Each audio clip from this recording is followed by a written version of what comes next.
अर्थसंकल्पीय अधिवेशनाच्या पहिल्याच दिवशी राष्ट्रवादी शरदचंद्र पवार पक्ष आक्रमक झालेला आहे।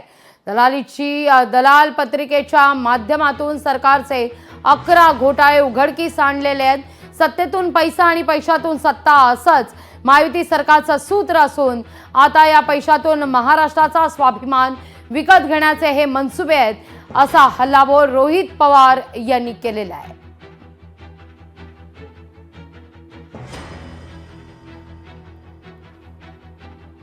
दलालीची दलदल असा म्हणत या ठिकाणी सरकारवर हल्लाबोल केला जातोय।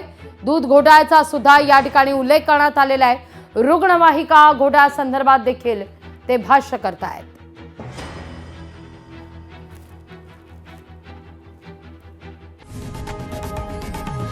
लोकशाही मराठी ऐका, पहा, जागरूक रहा।